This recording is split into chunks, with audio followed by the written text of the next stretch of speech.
오늘 이 시간은 그러면 외로움을 극복할 수 있는 구체적인 방법에 대해서 말씀을 드리도록 하겠습니다. 첫 번째, 우리가 사람한테 기대했다가 배신당하는 경우 많습니다. 그렇죠? 제가 중학교 2학년 때, 중학교 1학년 때 조금씩 뼈가 아프더라고요. 그냥 무릎도 아프고 이 팔도 아프고 뼈가 아프더라고요. 나는 뼈가 아픈 이유가 내가 너무 돌아다녀서 난 아픈 줄 알았어요. 우리 어머니 말씀에 의하면은 태어나서 걸어 다니기 시작하면서부터 돌아다녔대요, 제가. 정말로 제가 많이 돌아다닌 거예요.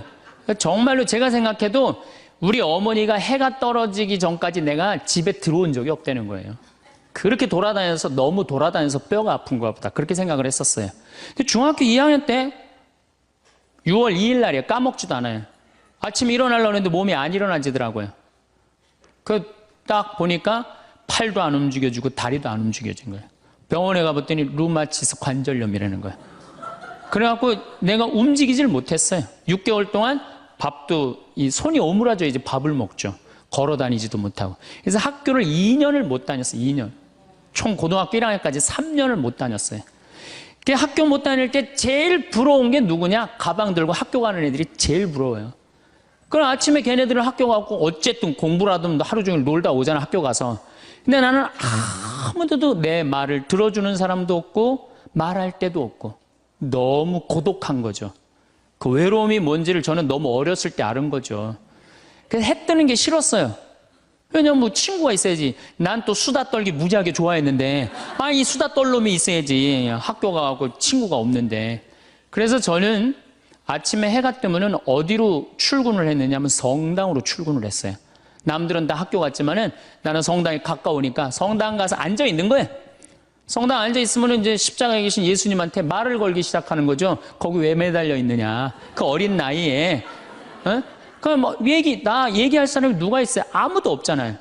그러다가 또 예수님하고 얘기하다가 지치면은 오르간 노래하고, 그러다 또 성당 의자에서 자고, 그럼 오후 4시 되면은 나는 또 집에 오는 거예요. 그러니까 나한테 내 인생의 학교는 성당이 학교였어요. 그리고 내 선생님은 누구였느냐? 예수님이 선생님이었어요. 근데 처음에는 그게 기도인지 몰랐어요. 그냥 예수님하고 얘기하는 거예요. 나 오늘은 어떻고 저떻고. 근데 그게 어느 날은 1시간도 짧고 어느 날은 2시간도 짧고 어느 날은 10시간 앉아 있어도 시간 가는 줄 모르는 거예요. 어떨 땐 사람하고 얘기하기 싫고 누구하고만 얘기하고 싶어? 예수님하고만 얘기하고 싶은 거예요.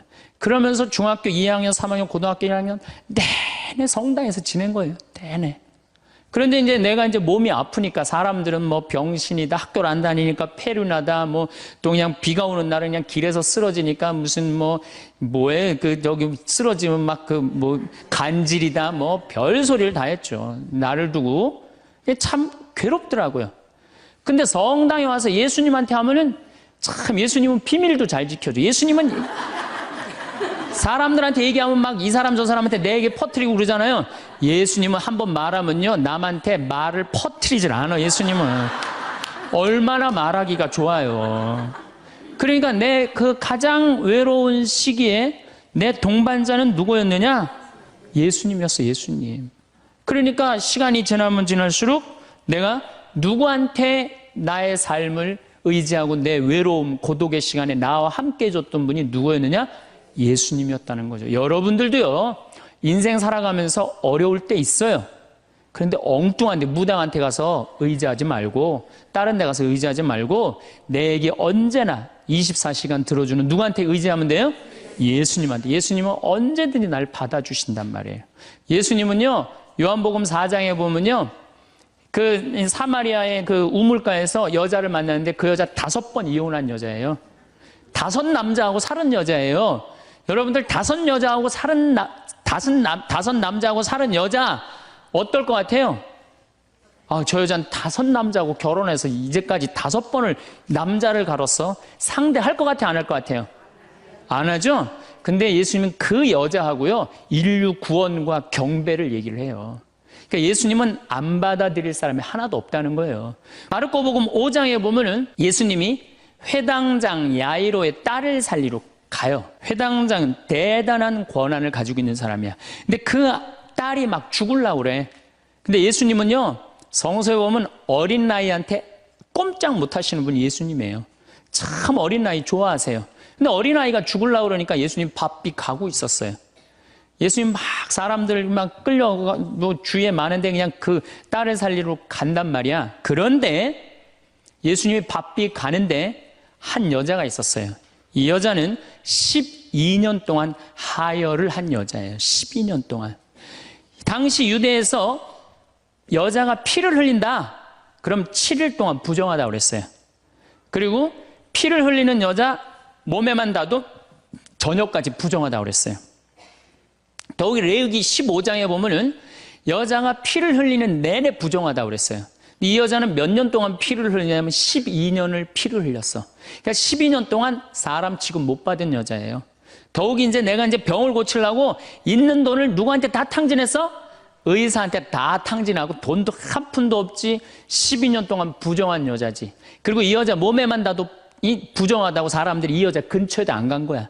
근데 이 여자는 정말 이제 낫고 싶은 거야. 너무너무 낫고 싶은데 예수님이라는 분이 저분은 나를 고쳐줄 거라는 믿음이 있었던 거죠. 그래갖고 그 앞에 나서서 저를 낫게 해주십시오. 이 말을 못했던 거예요. 너무 창피하잖아요. 12년 동안 피 흘린 여자가 사람 취급도 못 받았는데 감히 어떻게 예수님 앞에 나서서 나 지금 피 흘리니까 나 좀 고쳐달라고 얘기를 하겠어요. 그렇지 않겠어요? 그러니까 예수님 가는 뒤에 옷자락만이라도 잡으면 내가 나을 수 있지 않은가. 그래갖고 예수님 옷자락을 잡아요. 근데 사실은 이것도 굉장히 용감한 행동이죠. 왜냐하면 이 여자 몸에 다도 부정한데 이 부정한 여자가 그 거룩한 예수님 옷자락을 잡으니까 이 얼마나 부정한 일이에요.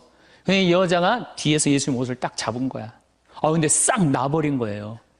기가 막힌 일이 본인한테 벌어진 거죠.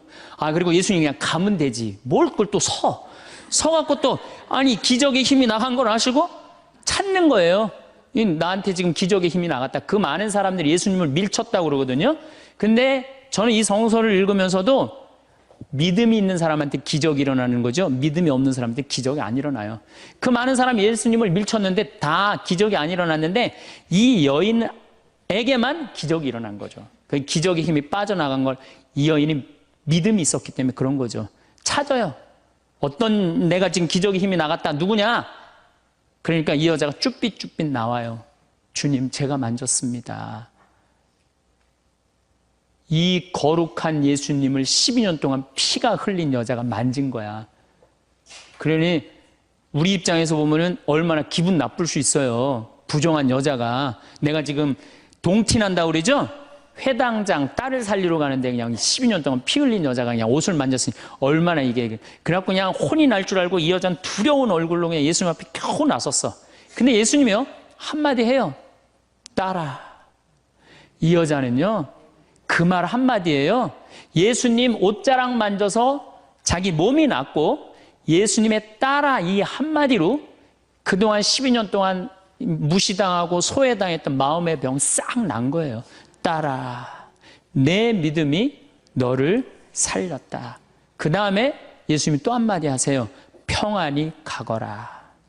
여러분들 아무도 나를 돌아보지 않는다 하더라도, 나를 돌보는 사람이 아무도 없다 하더라도 누구한테 손을 뻗쳐서 옷자락을 잡으면 여러분들은 평안해질 수 있어요?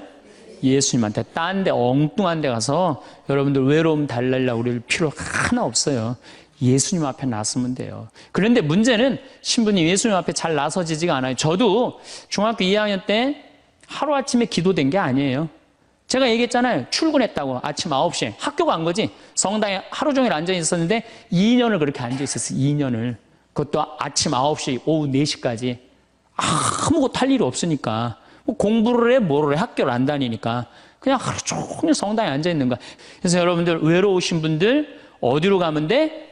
예수님한테 가라. 성당에 가서 앉아 있어라. 자, 그리고 이제 두 번째로는 내가 외롭기 싫으면은 두 번째는 친구를 잘 둬라. 친구. 이게 100년 살다 보면은요, 자식 어쩔 수 없을 때 있어요. 자식은 이거 바꿀 수 있는 게 아니잖아요. 그렇죠? 자식은 천륜이야. 뭐, 어떻게 자식. 근데 어떤 내가 할머니들 강의에 자식 어떻게 낳느냐고 그러니까 밑으로 낳았다고 그래. 밑으로. 밑으로 놓은 자식을 어떻게 바꿔. 밑으로 놓은 자식을. 남편도요, 말씀드리지만은 지금 60에 바꿔봤자 그게 그거예요. 60에 바꿔봤자. 그런데 친구는 내가 선택할 수 있어요, 없어요? 그리고 친구는 이런 이 많은 분들 여기 지금 계시잖아요? 그럼 그 중에 정말로 괜찮은 사람이 눈에 띄어요. 정말로 사람이 진중하고 따뜻하고 편안하고 그런 사람이 있어요. 그럼 그런 사람 친구하시면 돼요. 우리 인생에 친구처럼 중요한 게 없어요. 여러분들, 내가 부부싸움을 했어. 부부싸움을 해갖고 내가 이놈의 집에서 더러워서 내가 못 살겠다. 그래갖고 보따리를 싸들고 나왔어. 저녁 8시에. 그래갖고 친구한테 전화하고, 친구야, 나 지금 부부싸움에서 보따리 싸들고 나왔거든. 근데 나 어디 딱히 갈 데가 없는데 나 니네 집에서 오늘 하룻밤만 재워줘. 남편도 있고 자식도 있지만 난 니네 집에서 하룻밤만 재워줘라고 전화할 수 있는 친구가 몇 명이나 될 것 같아요, 여러분들? 몇 명이나 될 것 같아요? 쉽지 않을 거려. 그 집에 남편도 있고 자식도 있는 집에 내가 보따리 싸들고 그 집에 가갖고 하룻밤 자는 거. 그런 친구 3명만 있어도 행복하다는 거예요. 그런 친구 10명 있으면 진짜 행복하다는 거. 영국에서 연구 결과가 나왔어요. 그런 친구 27명 있는 사람이 제일 행복하대요. 근데 그런 사람이 얼마나 돼요? 그러니까 이젠 친구 사귀는 일에 신경을 좀 쓰라는 얘기예요. 저는 내가 이렇게 강원도 평창에서 이제 서울 쪽으로 강의 나올 때 늦게 끝날 때가 있어요. 그럼 나는 내 동창 신부 집에 가서 자요. 그럼 참 고마운 게, 동창 신부 집에 가면 동창 신부가 자기 안방을 내줘요. 너 여기서 자라고. 아니야. 나는 뭐 자고 갈 건데. 그러면은 그 동창 신부가 뭐라고 그러냐면은, 너는 멀리 강의 다니니까 편안하게 자. 나는 맨날 여기서 자니까 마루에서 자도 돼. 그리고 자기 안방을 내주는 내 그런 친구들을 보면은 난 너무너무 행복한 거. 그런 친구가 있는 게.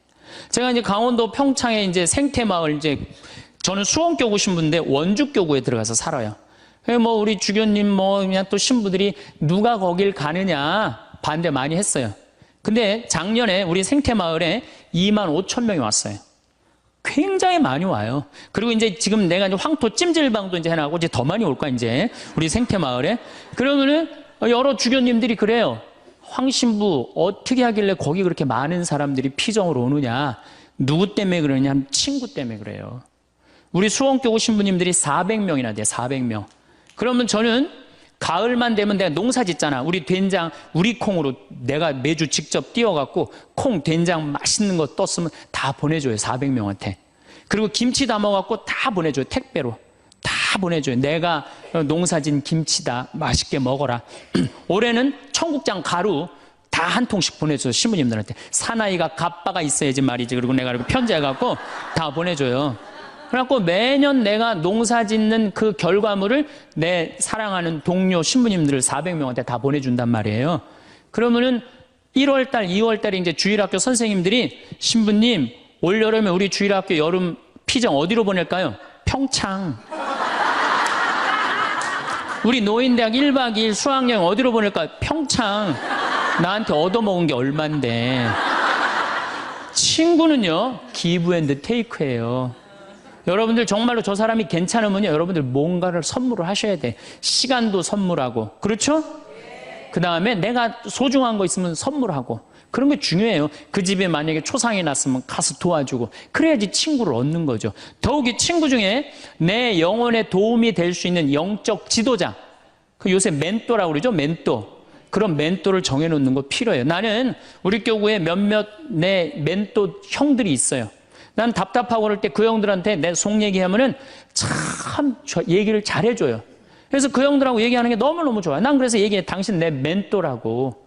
이 세상에 혼자 잘난 사람은 하나도 없어요. 그러니까 여러분들, 또 내가 당신 내 정신적인 지도자로 삼았으면 좋겠다, 영적인 스승으로 삼았으면 좋겠다 그러면 거절하는 사람 없어요. 만약에 거절하면 그건 자격 없는 사람이고, 그래, 내가 부족하지만 네 인생의 멘토가 돼줄게, 이러면 우리 인생이 풍요로워지는 거예요. 여러분들, 이 스킨스쿠버 바다에 들어가는 거 아시죠? 제가 그 스킨스쿠버라는데, 바다에 들어갈 때 절대 혼자 들어가지 못하게 해요. 바디라고 짝이 들어가요, 짝. 왜냐하면은 바다에 들어가려면은 호흡기 껴야 되죠. 그 다음에 안경 껴야 되죠. 그 다음에 BC 자켓 있죠.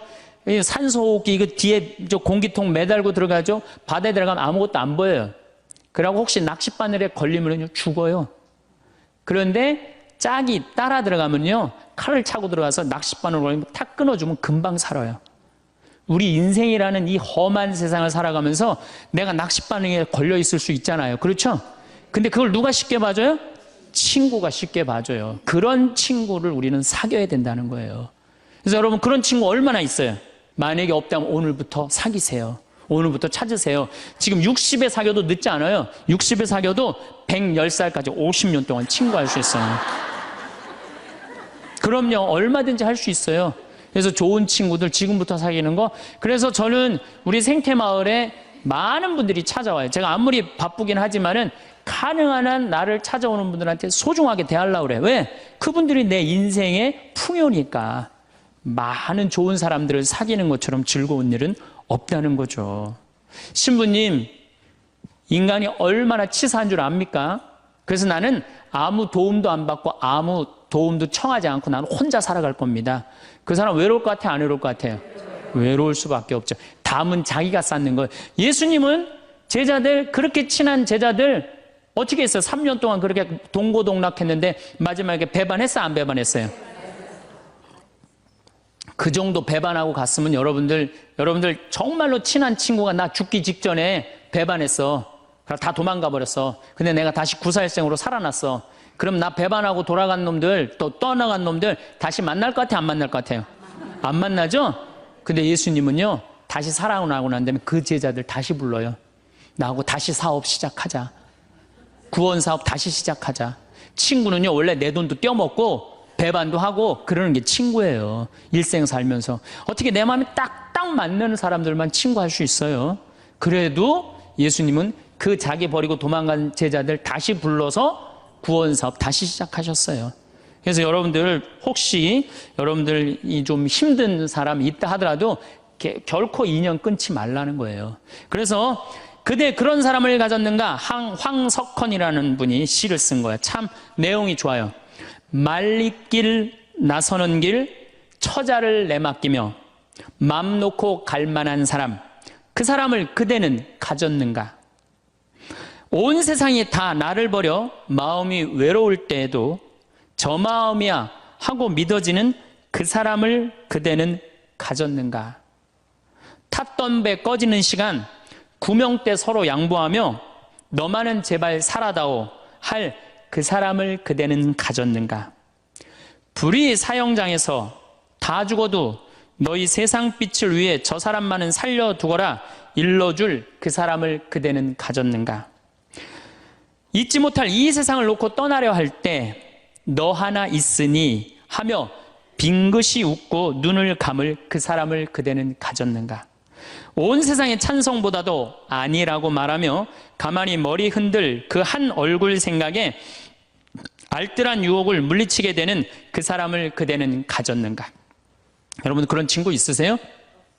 없어요? 그러면요, 오늘부터 그런 친구 찾아 나서세요. 그리고 뭐 찾아 나서기 어려우면 옛날부터 사귀었던 친구 다시 연락하세요. 다시. 그래도 친구는 오래 묵은 게 좋아요. 그런 과거에 있는 친구들 다 잊지 말고 다시 찾아서 만나면요, 옛날부터 사귀었던 친구는 다시 처음부터 시작할 수 있어요. 얼마든지. 그래서 내가 연락 안 하고 사는 사람 굉장히 불쌍한 사람이에요. 친구들하고 연락 잘하고 사세요. 그 유한진 씨가 질환지교를 꿈꾸며라는 이 조그만 글을 써놨는데 이건 참 유명한 글이죠. 참 좋은 것 같아요. 제가 읽어드릴게요. 저녁을 먹고 나면 허물없이 찾아가 차 한 잔을 마시고 싶다고 말할 수 있는 친구가 있었으면 좋겠다. 입은 옷을 갈아입지 않고 김치 냄새가 좀 나더라도 흉보지 않을 친구가 우리 집 가까이에 살았으면 좋겠다. 비 오는 오후나 눈 내리는 밤에도 고무신을 끌고 찾아가도 좋을 친구. 밤 늦도록 공허한 마음 놓고 열어 보일 수 있고 악의 없이 남의 얘기를 주고받고 나서도 말이 날까 걱정되지 않는 친구가. 사람이 자기 아내나 남편, 제 형제나 제 자식하고만 사랑을 나눈다면 어찌 행복해질 수 있을까? 영원히 없을수록 영원을 꿈꾸도록 서로 돕는 진실한 친구가 필요하리라. 이런 친구 우리 필요해요. 그래야지 인생이 외롭지 않죠.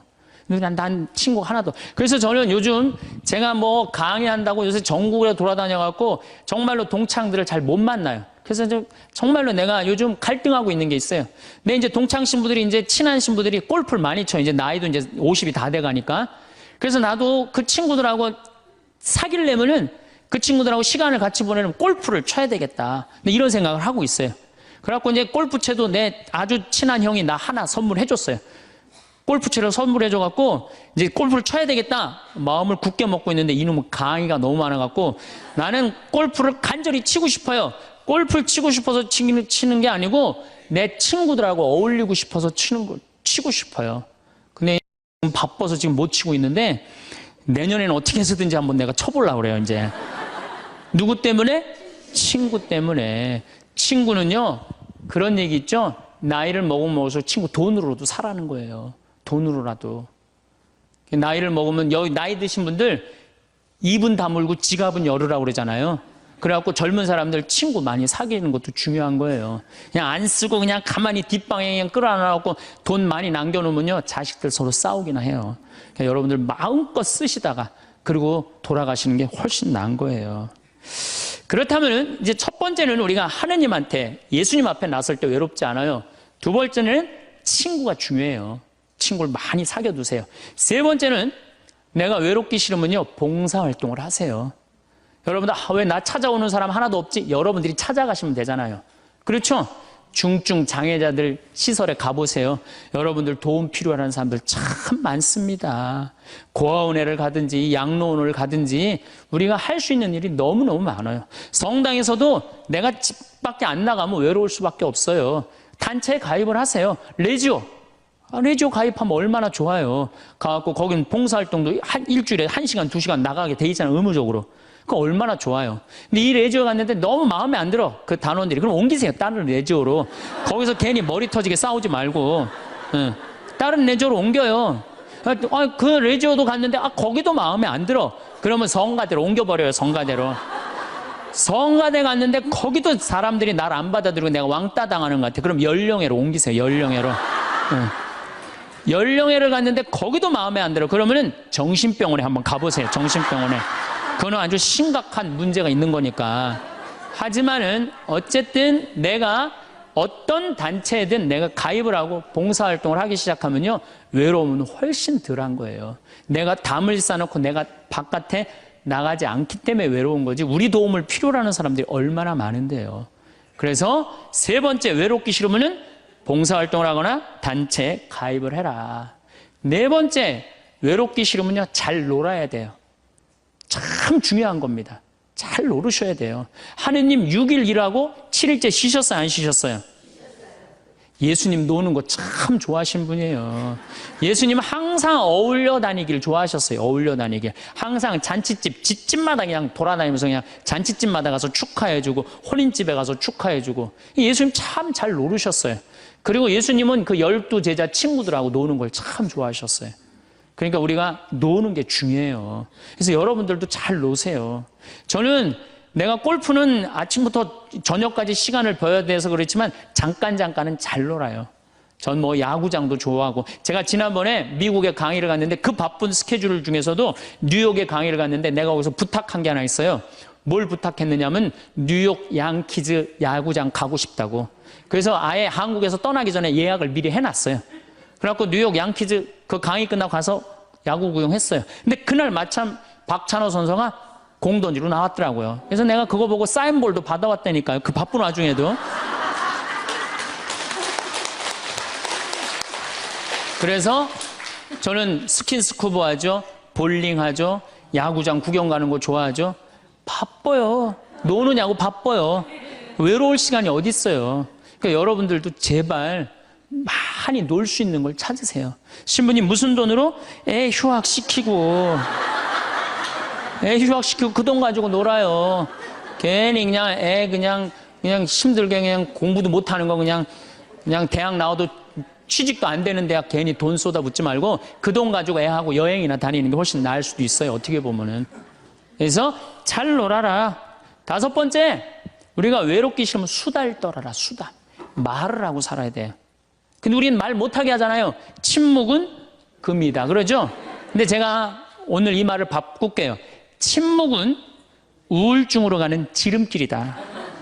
사람은요, 속에 있는 얘기를 하고 살아야 돼요. 이걸 자꾸 쌓아놓으면요, 우울증에 걸려요, 우울증에. 그래서 내가 본당 신부할 때 교우들이 모여갖고 수다 떨 때 누구 수다 떠는 게 제일 좋아요? 본당 신부 흉 보는 게 제일 좋잖아요. 막 나 흉 보다가 걸려도 난 뭐라고 안 그래요. 왜냐하면 사람은요, 다 뒷담화 까게 돼 있거든요. 네. 누구를 해도. 그럼 그거 뭐 노할 필요가 뭐 있어요? 그냥 걸려도 내가 계속 수다 떨으라고 그래. 그럼 우리는 누구 수다 떨면서 살아요? 주교님 욕면서 살아요. 주교님 수다 떨면서. 우리 요새 우리 주교님은 그냥 너무 좋으시고 착하셔갖고 별로 수다 떨 일이 없어갖고 별로 재미가 없지만은 그래도 이 사람은요, 말을 하고 살아야 돼요. 말을 하고. 그래서 그러니까 친구가 중요한 거, 수다 떨 친구가 중요한 거죠. 내가 이렇게 우리 교구 신부들 연수회 가면은 참 얘기하는 게 즐거워요. 신부들하고 같이. 그 같은 생각을 가지고 같은 삶을 지향하는 사제들하고 수다 떠는 게 얼마나 즐거워요. 그래서 여러분들도 여러분들하고 같은 생각을 가지고 있는 사람들하고 뭘 해라? 수달 떨어라. 수달 떨어라. 6번째, 외롭기 싫으면 공부하세요. 외롭기 싫으면 공부하세요. 저는 요즘 하는 영어 외우는 걸 공부를 해요. 재밌어요. 혼자 있으면은 뭐 토익, 토플 그냥 나는 아까 말씀드렸지 난 학교를 안 다녀갖고 영어를 잘 못해요. 지금 이 나이에 먹어갖고 영어 공부하는 재밌더라고요. 아주 시간 가는 줄 몰라요. 하루에 한두 시간 금방금방 지나가요. 여러분들도 한자, 삼천자 그거 1급, 2급, 3급, 4급, 5급 시험 있다며요. 그래갖고 삼천자 지금 공부하면은 그거 한두 달 금방금방 가요. 외로울 시간이 어딨어. 꼭 아무것도 안 하는 사람들이 외롭다는 거 가만히 있으면서 외롭다고 그래요. 그 다음에 7번째, 외로우면은요, 운동하세요, 운동. 헬스 1시간 하면요, 시간 금방 가요. 수영 1시간 해도 시간 금방 가요. 저는 요즘은 이제 조금 하여튼 건강에 문제가 있어갖고 가격한 건 못하는데 내 방에서 이제 자전거 타요, 자전거. 특히 산에 다니는 건 참 좋은 것 같아요, 산에. 산이야말로 이제 제가 좀 이따 말씀드리겠지만 우리를 자유롭게 해주는 공간이에요. 우리나라도 요즘 또 둘레길, 올레길, 길을 얼마나 잘 만들어 놨어요. 그런데 돌아다니기만 해도 시간 충분하죠. 거기다가 친구. 만약에 친구 없으면 묵주 들고 다니면 되잖아요. 네? 묵주 들고 다니면 되잖아요. 그 외로울 시간이 어디 있어요. 8번째, 외롭기 싫으면은 웃어라. 웃음은 제가 보기에는 우리 인생을 타파하는, 어려움을 타파하는 가장 좋은 약입니다. 여러분들 막 웃을 때 아이고 배야 그러고 웃을 때 많죠? 아이고 배야 막 배를 움켜쥐고 웃을 때 장이 움직인대요. 그럼 그 장이요, 장약 100봉 먹는 것보다 낫다는 거예요. 여러분도 아까 오전에 제 강의 들으면서 많이 웃었죠? 배고파서 안 배고팠어요? 배고팠죠? 그만큼 웃는 게 좋은 거예요. 성모님은요, 내 영혼이 주님을 찬송하며 내 마음, 주님 생각, 내 마음 기뻐 뛰노나이다. 항상 기쁨이 중요한 거예요. 그러니까 웃으면 행복해지게 돼 있어요. 그런데 제가 어딜 강의를 다녀도 내 강의에 안 웃는 사람이 있어요. 인상 딱 쓰고 2시간 내내. 그분은 외로운 거예요. 외로운 거예요. 여러분들 주위에 이렇게 친구들 중에 대화하는데 안 웃고 인상 딱 구기고 가만히 있는 친구 보면 나중에 그 친구 딱 나타나면 어떻게 해요? 전부 다 흩어져요.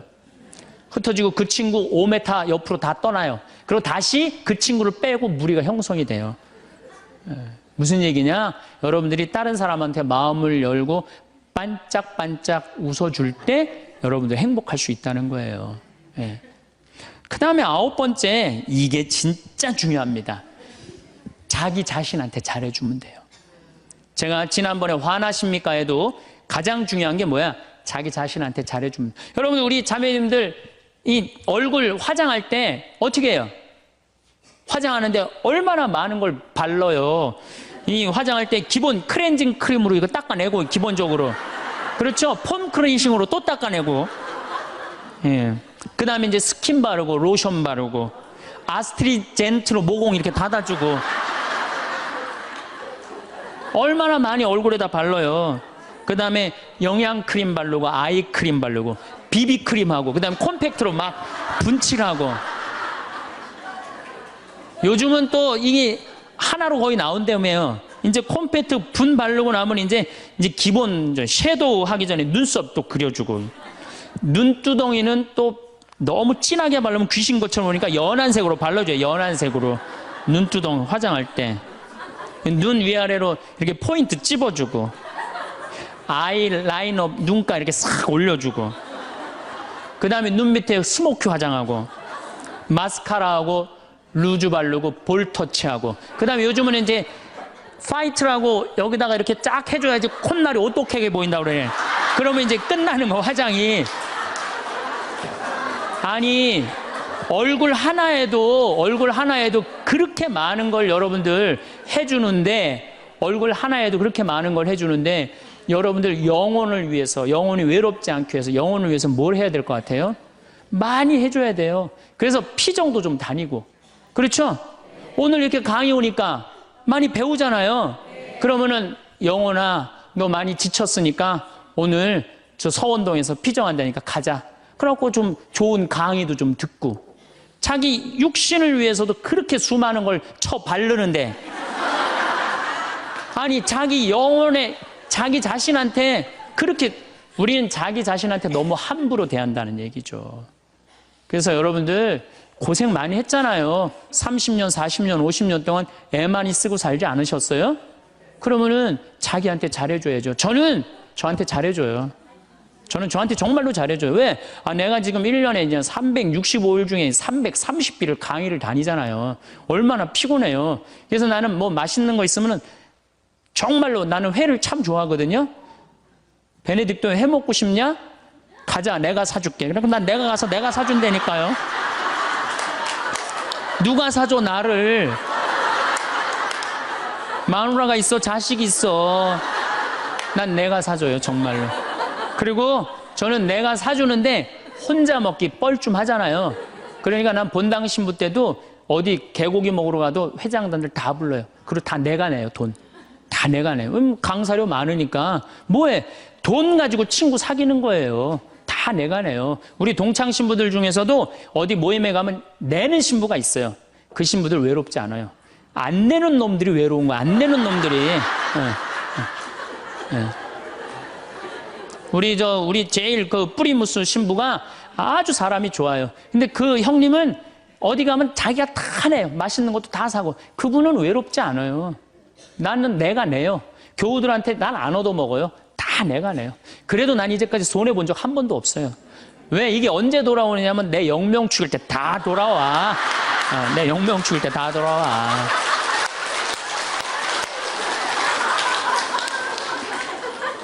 인생은 기브 앤드 테이크예요. 내가 줄 때 내가 받는 거지, 내가 안 쓰면은요, 난 외로운 거예요. 그래서 나눌 줄 알아야 돼, 나눌 줄. 그래서 자기한테 잘해주라는 거. 제가 예수 마음 피정이라는 걸 한번 가봤는데 참 좋더라고요. 여러분들도 그런 피정도 지금 뭐 저쪽 어디 저 일산 쪽에서 그런 피정이 있거든요. 우리나라의 좋은 피정들 주보에 보면 얼마나 많이 나와요. 그렇죠? 그러면 야, 영혼아, 너 30년 40년 동안 너무너무 힘들게 살았으니까 내가 너 이번에 피정 시켜줄게. 가자. 그래갖고 등록하세요. 그래서 갔다 오세요. 우리 생태마을도 생태피정이라는 게 있어요. 그래갖고 모종내도 보고, 오이도 따보고, 그런 피정. 그럼 그런 거 딱 찾아갖고, 그런데 피정 2박 3일 동안 자연 안에서 머무르고, 자기한테 투자하세요. 신부님 무슨 돈으로? 휴학시키면 됩니다.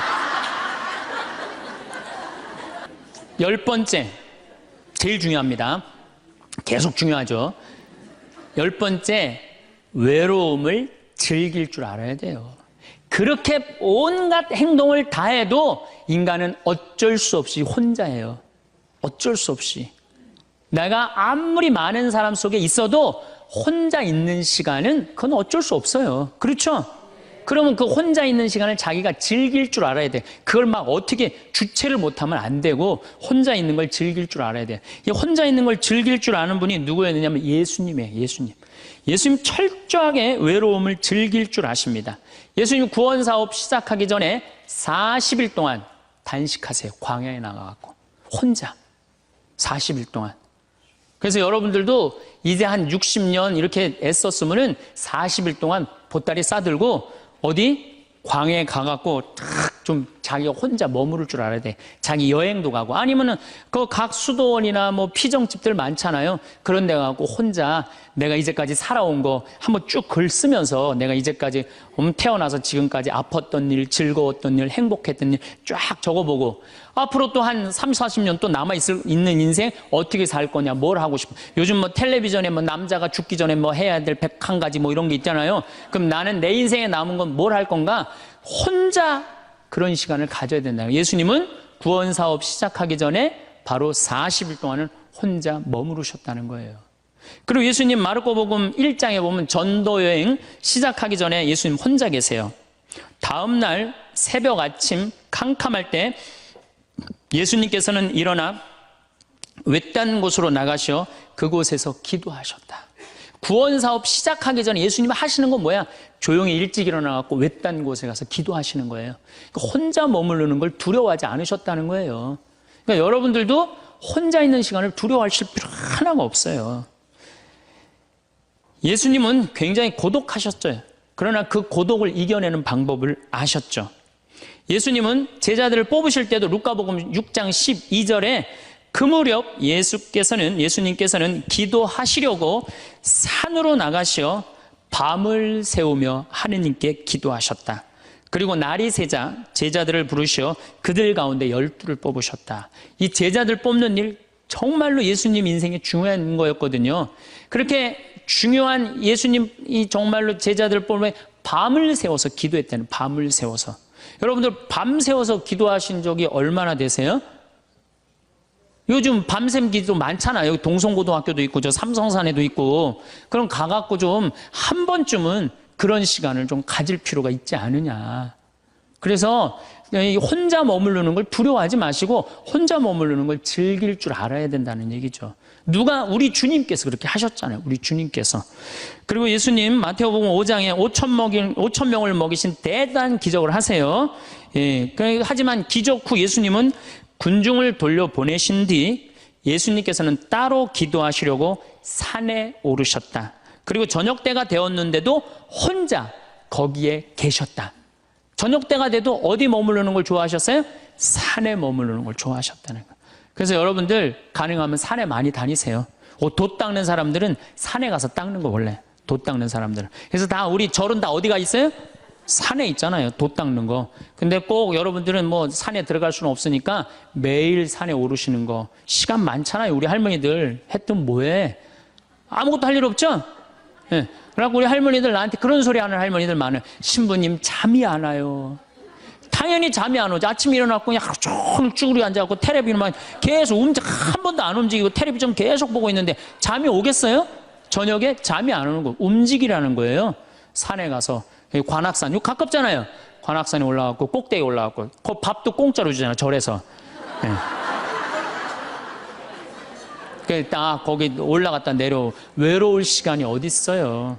저는 제가 강원도 평창 생태마을에 들어가서 산 지 6년 돼. 6년이 되는데 사실은 신부는 본당 신부가 최고 행복해요. 제일 행복해요. 그런데 딱 저녁에 뭐 피정을 많이 오지만은 딱 저녁 강의 미사 딱 끝나고 나면 저녁 먹고부터는 아무도 나 찾아오는 사람 없어요. 본당 신부는 저녁에 사목회도 있고 무슨 주일학교들 교사들 뭐 자기 뭐 상담 혼인 상담 뭐 또 이제 장례도 나면 그냥 초상집도 가고 아유 저녁에 외로울 시간은 어디 있어요. 근데 저는 이제 그런 게 아무것도 없으니까 해가 지고 나면요 아무도 날 찾아오는 사람이 없어요. 그리고 우리 생태마을은 불빛이 없어요. 갖고 해가 딱 지면은요 깜깜해갖고 바깥에 우리 생태마을을 산책을 하려도 산책을 할 수가 없어. 내 다리가 보여야지 산책을 할 거 아니야. 내 다리가 보여야지. 그래갖고 그냥 저녁에 해만 지면 내 방에 딱 있는 거예요. 처음 한 3개월, 5개월은 힘들더라고요. 혼자 있는 게. 그런데 그게 이제 훈련을 하기 시작했어요. 혼자 있는 시간. 저녁 시간, 운동. 제가 운동하는 거 좋아하니까 운동하고. 그 다음에 저녁 시간 혼자 글도 쓰고. 그래서 책도 2권 썼잖아요. 네, 글도 쓰고. 그 다음에 제가 야구 구경 좋아하니까 텔레비에서 야구 구경도 하고. 성서, 강의 준비. 강의가 너무 많으니까 강의 준비도 하고. 그러니까 저녁에 딱 해가 지면은 이제는 저녁 시간이 나한테 너무 행복한 시간이에요. 혼자 있는 시간이 너무너무 좋은 거예요. 그래서 1년 365일 거의 저 혼자 있거든요. 너무너무 그 시간이 좋은 거예요. 저녁 시간. 야, 강의 끝나면 나 이제 저녁 먹으면 내 방에서 혼자 있을 수 있다. 신나는 거예요. 그리고 또 반욕 있잖아요. 반신욕도 하고 그냥 내 사정 안에 아무도 없으니까 그냥 빨개 벗고 탁 반신욕 쫙 하면 그리고 그냥 거기서 샤워하면서 음악도 듣고 혼자 있는 시간이 참 좋더라고요. 그런 혼자 있는 걸 두려워하면 어떻게 하겠어요? 우리 인간은 어차피 혼자인데, 어차피 혼자 살아가는 존재고, 거기서 내가 고독을 즐길 줄 알고 고독을 통해서 새로운 에너지를 얻을 수 있는 그런 훈련이 돼야 된다는 거죠. 그래서 여러분들도 이 세상에 결국 나 혼자라는 생각 들 때, 그때가 여러분들이 성장할 수 있는 좋은 시간이에요. 인간 어차피 외롭거든요. 그 외로움을 잘 극복해가는 게 인간이 성숙해가는 거예요. 그래서 제가 말한 대로 외로움을 극복하느냐고 하느님도 친구도 공부도 그다음에 여러 가지 취미 활동도 봉사 활동도 하다 보면 존재의 충만함을 느껴요. 내 존재가 충만하다. 내 존재가 풍요롭다. 그런 걸 느끼는 사람은 점점 삶의 가치가 올라가는 거죠. 그리고 삶의 가치가 올라가는 사람들은요, 기쁨이 흘러 넘쳐요. 그러면 하느님 굳이 말 안 해도 하느님하고 함께 살 수 있을 거예요. 그래서 여러분들은 결코 예수님이 여러분들을 찾아오신 이유가 있어요. 여러분들 너무 힘들고 어려운 이 세상에 내던져 놓고 난 다음에 마음이 안 된 거예요. 그래갖고 오신 거예요. 그래서 예수님이 여러분들 벗대주시고 여러분들 마음속에서 딸아, 내가 너 사랑한다. 내가 네 발을 씻어주마. 그리고 내가 너를 위해서 십자가에 목숨까지 바쳤으니 온전히 사랑하는 나를 믿고 너희들은 행복하게 살아라. 어느 날 문득 찾아오는 고요함 속에서 우리는 외로움이라는 감정과 마주하게 됩니다. 이 감정은 마치 갑작스러운 손님처럼 우리 마음의 문을 두드리며 때로는 반갑지 않은 존재로 여겨지기도 합니다. 하지만 외로움은 결코 부끄러워하거나 서둘러 쫓아내야 할 감정이 아닙니다. 오히려 이 감정은 우리가 살아있다는 증거이자 내면의 깊은 곳에서 무언가를 갈망하고 있다는 신호입니다. 모든 사람이 살아가면서 한 번쯤은 경험하게 되는 이 자연스러운 감정을 어떻게 바라보고 받아들이느냐에 따라 우리의 삶은 전혀 다른 방향으로 흘러갈 수 있습니다. 외로움을 단순히 피해야 할 고통으로만 여기지 않고 자신과 깊이 만나는 소중한 기회로 받아들일 때 우리는 비로소 진정한 내면의 평화를 발견할 수 있습니다. 많은 사람들이 외로움을 느끼면 급하게 그 감정에서 벗어나려고 합니다. 바쁘게 무언가를 하거나 소음으로 마음을 채우려 하기도 합니다. 하지만 이런 방법들은 일시적인 도피일 뿐 근본적인 해결책이 되지 못합니다. 진정한 해결은 그 감정을 있는 그대로 받아들이고 그 속에서 자신이 정말 원하는 것이 무엇인지를 찾아가는 데 있습니다. 외로움은 우리에게 현재의 삶을 돌아보고 더 나은 방향으로 나아갈 수 있는 기회를 제공해 줍니다. 이런 관점에서 바라볼 때 외로움은 더 이상 두려운 감정이 아니라 성장을 위한 소중한 신호가 됩니다. 혼자만의 시간이 주는 선물을 제대로 받아들이기 위해서는 먼저 내면의 힘을 키워나가야 합니다. 이는 마치 정원사가 씨앗을 심고 정성스럽게 가꾸어 나가는 것과 같은 과정입니다. 우리 각자의 마음속에는 이미 강인함의 씨앗이 심어져 있습니다. 다만 그 씨앗이 자라나기 위해서는 적절한 관심과 돌봄이 필요할 뿐입니다. 신앙이 있다면 그 믿음에 기대어 마음의 안정을 찾을 수 있고, 그렇지 않다면 자연 속에서나 좋은 책을 통해서 또는 고요한 명상 속에서 내면의 목소리에 귀 기울일 수 있습니다. 혼자 있는 시간을 두려워하지 않고 오히려 그 시간을 통해 자신의 진정한 모습과 만나게 될 때 우리는 놀라운 내적 성장을 경험하게 됩니다. 조용한 아침, 시간의 창가에 앉아 따뜻한 차 한 잔을 마시며 자신의 마음을 들여다보는 것도 좋은 방법입니다. 이런 소중한 순간들 속에서 우리는 평소 바쁜 일상에 묻혀 있던 진짜 자신의 소망과 꿈들을 다시 발견할 수 있습니다. 때로는 일기를 쓰며 하루를 정리하고 내일을 계획하는 시간도 내면의 힘을 기르는 데 큰 도움이 됩니다. 자신의 생각과 감정을 글로 표현하다 보면 마음속에 얽혀있던 복잡한 감정들이 정리되고 더욱 명확한 방향을 찾을 수 있게 됩니다. 이런 과정을 거쳐 키워진 내면의 힘은 어떤 상황에서도 우리를 지탱해주는 든든한 버팀목이 되어줍니다. 외로움이라는 감정조차도 이제는 자신을 더 깊이 이해하고 성찰할 수 있는 귀중한 시간으로 변화시킬 수 있는 것입니다. 하지만 내면의 힘을 기르는 것만큼이나 중요한 것은 다른 사람들과 진정한 관계를 맺어나가는 것입니다.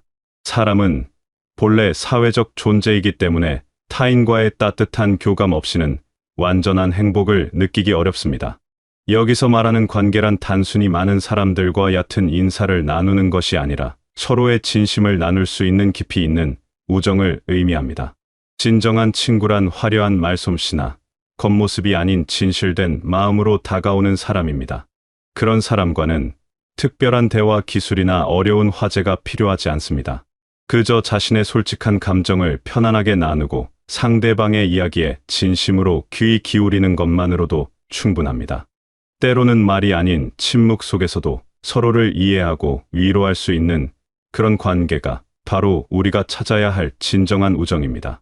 좋은 친구와 함께 산책을 하며 자연의 아름다움을 나누어 보거나 맛있는 음식을 함께 먹으며 소소한 일상의 즐거움을 함께하는 것들이 모두 마음을 따뜻하게 해주는 소중한 순간들입니다. 이런 관계를 만들어가기 위해서는 먼저 자신이 진실된 마음으로 다른 사람에게 다가가야 합니다. 상대방의 말에 진심으로 관심을 보이고 어려운 일이 있을 때는 함께 걱정해주며 기쁜 일이 있을 때는 진심으로 축하해주는 마음이 필요합니다. 이런 소중한 인연들이 하나둘 쌓여갈 때 외로움은 자연스럽게 따뜻한 연대감으로 변화하게 됩니다. 또한 지역사회의 여러 활동에 참여하거나 봉사를 통해 다른 사람들에게 도움을 주는 일도 마음에 큰 보람을 가져다 줍니다. 누군가에게 필요한 존재가 된다는 것 자체가 우리 삶에 깊은 의미를 부여해 주기 때문입니다. 도서관에서 책을 정리하거나 공원에서 환경 정화 활동에 참여하는 것 같은 작은 봉사활동부터 시작해도 좋습니다. 이런 활동들을 통해 비슷한 마음을 가진 사람들을 만날 수도 있고 함께 의미 있는 일을 해나가는 기쁨도 느낄 수 있습니다.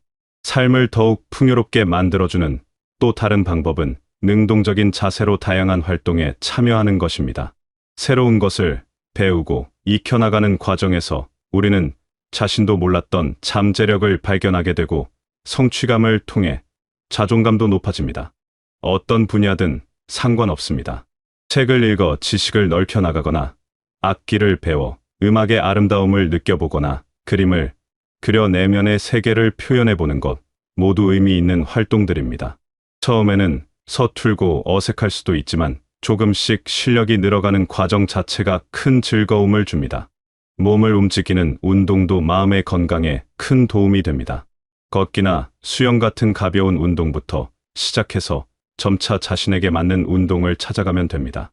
운동을 통해 몸이 건강해질 뿐만 아니라 마음도 한결 가벼워지고 활력을 되찾을 수 있습니다. 규칙적인 운동은 스트레스를 해소하고 숙면에도 도움을 주어 전반적인 삶의 질을 향상시켜줍니다. 또한 정원 가꾸기나 요리하기 같은 일상적인 활동들도 마음의 평안을 가져다주는 소중한 취미가 될 수 있습니다. 작은 화분에 꽃을 심어 정성스럽게 가꾸어 보거나 새로운 요리법을 익혀 맛있는 음식을 만들어 보는 것도 창조적인 즐거움을 줍니다. 여행을 통해 새로운 풍경을 만나고 다양한 문화를 경험하는 것도 좋은 방법입니다. 멀리 떠날 필요는 없고 가까운 곳이라도 평소 가보지 못했던 장소를 찾아가 보는 것만으로도 일상에 새로운 활력을 불어넣을 수 있습니다. 중요한 것은 결과보다는 그 과정을 즐기는 마음가짐입니다. 완벽하지 않아도 괜찮고 남들과 비교할 필요도 없습니다. 그저 자신만의 속도로 천천히 즐겨나가면 그것으로 충분합니다. 이런 활동들을 통해 하루하루가 더욱 알차고 의미 있게 느껴질 것입니다. 무엇보다도 가장 중요한 것은 자기 자신을 진심으로 아끼고 사랑하는 마음입니다. 이것은 이기적인 것이 아니라 건강한 삶의 기초가 되는 필수적인 자세입니다. 자신을 사랑한다는 것은 자신의 장점과 단점을 있는 그대로 받아들이고 스스로에게 관대한 마음을 갖는 것입니다. 완벽하지 않은 모습도 인간다운 면으로 여기고 실수나 부족함에 대해서는 자책보다는 배움의 기회로 삼는 것입니다. 자신에게 너무 엄격하지 않으면서도 성장하려는 의지를 잃지 않는 균형감이 중요합니다. 몸의 건강을 챙기는 것도 자기 사랑의 중요한 표현입니다. 규칙적인 식사와 충분한 휴식, 적절한 운동을 통해 몸이 필요로 하는 것들을 제공해 주어야 합니다. 좋은 음식을 선택하고 충분한 수면을 취하며 정기적인 건강검진을 받는 것도 자신을 돌보는 구체적인 방법들입니다. 마음의 건강도 마찬가지로 소중히 다루어야 합니다. 스트레스를 받을 때는 적절한 방법으로 해소하고 부정적인 감정이 들 때는 그것을 억누르기보다는 건전한 방식으로 표현하고 받아들이는 것이 중요합니다. 자신만을 위한 특별한 시간을 만드는 것도 좋습니다. 좋아하는 차를 마시며 여유를 즐기거나 따뜻한 목욕을 하거나 좋은 음악을 들으며 휴식을 취하는 시간들이 모두 자신에게 주는 소중한 선물이 됩니다. 마음에 드는 옷을 입거나 좋아하는 향기를 맡는 것처럼 감각적인 즐거움을 통해서도 자신을 기쁘게 해줄 수 있습니다. 이런 작은 관심과 배려들이 쌓여 진정한 자기 사랑의 토대가 만들어지는 것입니다. 자신을 사랑하는 사람은 다른 사람도 더 깊이 사랑할 수 있게 되고 삶 전반에 걸쳐 긍정적인 에너지를 발산하게 됩니다. 외로움을 단순히 피해야 할 감정으로 여기지 말고 오히려 자신과 깊이 만날 수 있는 소중한 기회로 받아들여 보시기 바랍니다.